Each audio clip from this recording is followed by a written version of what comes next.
साप चावला, कोणाचं अचानक दुखायला लागलं, एखाद्या रिक्षावाल्याला गाडीवाल्याला जर भाड्याने चल म्हणलं तर एवढी दयनीय अवस्था या रस्त्याची तर गाडीवाला येत नाही.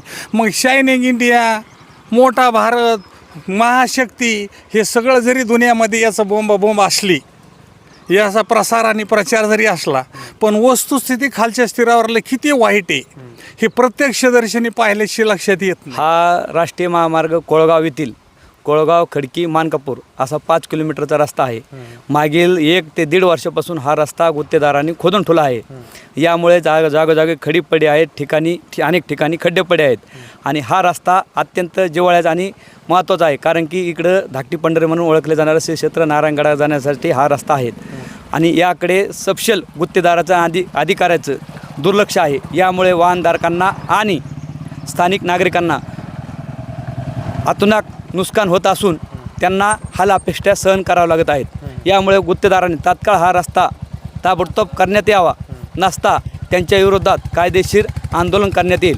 आता मंजूर झालेला 2024ला कार्यसम्राट आमदार लक्ष्मणअण्णा पवार यांच्या प्रयत्नातून हा रस्ता मंजूर झालेला आहे.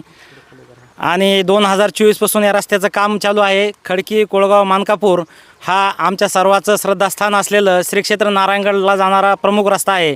2 वर्षापासून या रस्त्याचं काम चालू असल्यामुळं नुसता रस्ता उखडून टाकण्याचं काम संबंधित गुत्तेदाराने 2 वर्षापासून केलेलं आहे.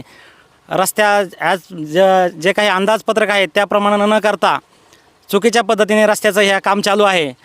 आणि इथून प्रत्येक पंधरवाडी एकादशीला असेल, महिन्याच्या एकादशीला असतील, लाखो भाविक या रस्त्यावरून जातात.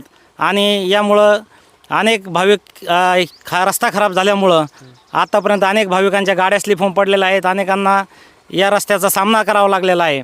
हे सर्वांचं श्रद्धास्थान आहे, त्यासाठी हा रस्ता चांगल्या दर्जाचं होणं हे आमच्यासाठी अतिशय गरजेचं आहे. कारण धाकटी पंढरी म्हणून श्री क्षेत्र नारायणगड हे आमच्या सर्वांचं एक श्रद्धास्थान आहे. आणि त्या श्रद्धास्थानासाठी हा रस्ता अतिशय महत्त्वाचा आहे. त्यासाठी हा रस्ता चांगल्या दर्जाचा व्हावा ही आमची भावना आहे. गुत्तेदारासोबत काय बोलणं झालं होतं काय?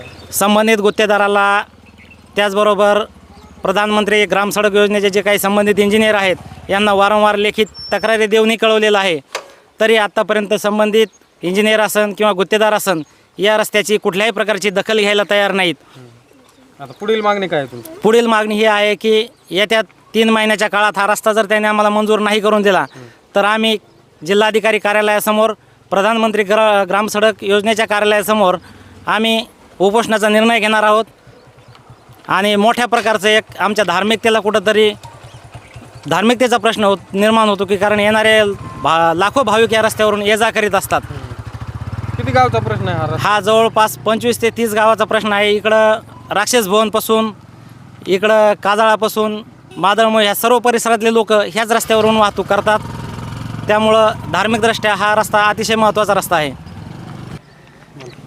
की हे रस्ता निव्वळ 4-2 वर्षाचा किंवा 5-4 वर्षाचा हा विषय नाही. तर नारायणगडाची परंपरा हे एक स्वतंत्र विषय 200 वर्षापेक्षा जास्त आहे. नारायणगडाला धाकटी पंढरी म्हणते, ही गोष्ट खरी आहे. त्यासाठी लाखो भाविक जाणारे उत्तर दिशातून नारायणगडच्या उत्तरेचा जो भाग आहे ते सगळे लोक ह्या मार्गावरून जातात.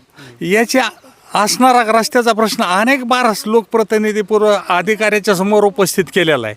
परंतु याच्याकडं त्या लोकाला या रस्त्याशी किंवा कुठल्याही माणसाला घेणं देणं नाही.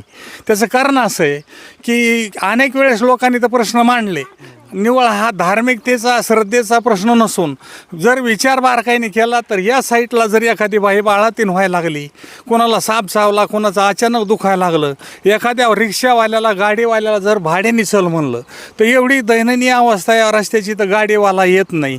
मग शायनिंग इंडिया, मोठा भारत, महाशक्ती हे सगळं जरी दुनियामध्ये याचा बोंब असली, याचा प्रसार आणि प्रचार जरी असला, पण वस्तुस्थिती खालच्या स्तरावरलं किती वाईट आहे हे प्रत्यक्षदर्शनी पाहिल्याशी लक्षात येत नाही.